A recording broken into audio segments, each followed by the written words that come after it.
everybody call me, I'll give you for 25 cents a minute, I'll give you for 20 cents, I'll give you for 15. Now it's down to 0, because competition only works every time as well. And so here we are. So how about if we did that? Just think about it. When was the last time you heard anybody complain about the cost of their home insurance? And if they did, what would you do? You say, well, try my guy. You can fix it in a minute. But we can't buy health insurance because it's being purchased by someone else. There's only 2 or 3 providers. There's only one in Alabama. There's only 2 or 3 in each state. They cut the deals down at Lansing or Columbus or wherever they want to. So we don't have any control over that. So such that when we go in to get our health care, do we care about the quality? Yes. But if they say, the doctor says, I want to have these 10 tests done, you don't look at the doctor and say, well, how much are they? Because the doctor will look at you like a cow looking at a new gate. What do you mean? I don't know how much they cost. Why? Because we're not paying for them. So we have 2 options. How about if we let everybody compete, or we got another idea. How about if we let those good, compassionate folks down to 0 motor vehicles? We could have those, where you take a number and sit for a week and a half. How about if we have those people? Why don't we have government take over our health care system? That would be an option. And so those are the 2 options. And so here is the choice that we face. I mean, watch this. We're going to quote here. In this speech, those on the left believe that the only way to fix the system is through a single-payer system like Canada's, and his folks are all excited, so they clap and cheer, and then when he settled down, he says, where we would severely restrict the private insurance market. Less freedom. Afraid of the freedom. Afraid of the wealth. Less where we would severely restrict, lose your market choice, and have the government provide coverage for everybody. Government, remember, doesn't have anything. It doesn't first take from someone else. The next sentence, so unless we don't know, the next sentence is, on the right are those who argue that we should end the employer-based system and leave individuals to purchase health care on their own. Poor little folks. Yeah, those are the 2 options. Now, the question would be, if that's the way government works and it makes people poor, then Bob, why do they do this? I'll tell you that some other time. Here's the point. How do I get money under free enterprise? Under free enterprise, I have to do something for you that you reach in your pocket and say thank you. So I dream up ways to bless people. Car going down the highway, they slam on the brakes and say, yes, you're going to clean my car, make it all nice and shiny. I'd much rather have that happen than have this $10 bill.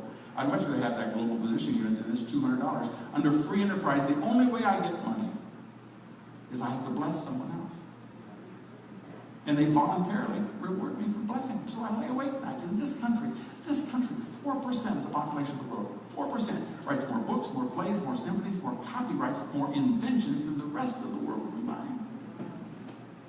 Why? Freedom. People lay awake nights and say, if I make this app, like my son told me we're walking out the door a while back, and he said, you have an app that says when you land at the airport, your flight, it tells you which gate you're coming in and which gate you're going out. So while you're on the runway, you can check and see. And I said, well, how much is it? He said, 99 cents. Is that worth 99 cents to me to have it on my phone for the next 3 to 5 years? Absolutely. Did a person do that because they like me? No. That person, notice person, I don't know, because, see, under free enterprise, you're not rewarded because of who you are. Well, you're rewarded because of what you do for others. Under socialism, it's because of the group that you're in. Under free enterprise, you're rewarded what you do for others. And so that person could be a left-handed Asian woman from San Francisco. I don't know, because under free enterprise, all we care is, does it work? If it works, that person is then rewarded. The other way that you do it is socialism, where you take it from people. And I'll explain that if I have time later on. Final point would be this. Remember I said what is right? Every schoolyard scuffle, every barroom brawl, every philosophical debate boils down to 2 words. Who says? Thomas Jefferson said there has to be a starting point, certain primary truths or first principles. And here it is. Either you believe that man created God, or you believe that God created man. Everything else is immaterial. God is truth. Everything else, I can say that this platform here is 18 feet wide. You can say it's 16, you can say it's 15, you can say it's 21. We can then measure it with a measuring rod. And when we've measured it, that measurement is truth. Everything else is just opinion. God is truth. Everything else is just opinion. And that is why you can read every crazy book in the world. You don't want the Bible. They just gave an order 3 weeks ago to Christian chaplains in the military. You cannot have a Bible on your desk. Not a Quran, not an answer. Why? Because Satan understands what is truth. So if these people mistreat, well, you understand. I don't need to explain to you. The bottom line is that if you go to the philosophy section of any library, any bookstore, pull down the book, start to read by page 3, you can tell. There's only two. There's only two worldviews. In America, it was founded on one. And the rest of the world was founded on most of the other. Now, if you believe that man created God, then you believe that man is his own standard. Of course he is. If you believe that God created man, then you believe that God has a standard.